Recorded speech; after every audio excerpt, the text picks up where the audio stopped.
l'os occipital et de la lame quadrilatère de l'os sphénoïde.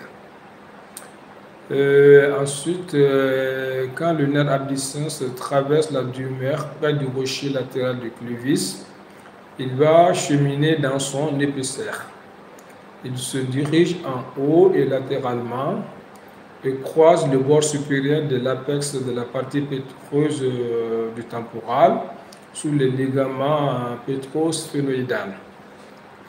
Dans le sinus caverneux, le nerf abducens croise la face latérale de l'artère carotide interne et passe en dessous du nerf oculomoteur, le 3.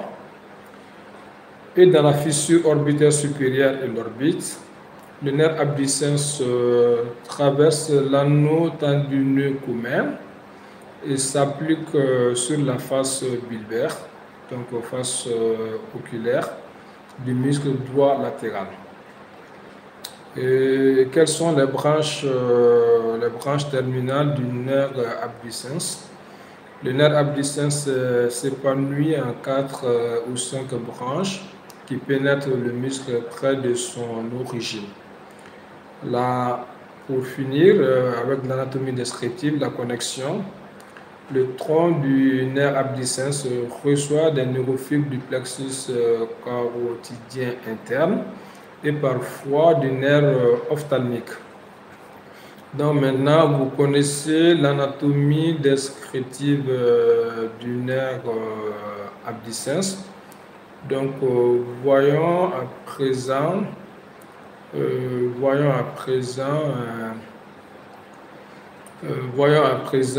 l'examen du nerf abducens. Donc, les éléments cliniques.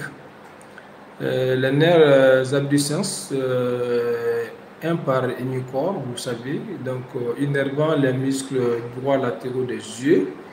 Ils permettent le mouvement d'abduction du lait ipsilatéral au noyau du nerf. Ainsi, une lésion périphérique entraînera une perte de la fonction motrice pour le nerf, pour le muscle droit latéral de l'œil et du coup une parésie de l'abduction se caractérisant par une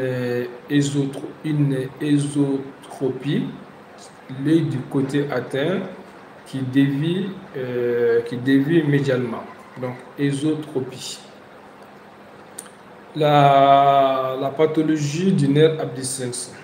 Si lésion du nerf, diplopie binoculaire horizontale, donc homolatérale à la lésion, strabisme convergent, pas divergent, strabisme convergent, déficit d'abduction de l'œil du côté atteint et l'attitude compensatrice par rotation de la tête du côté atteint.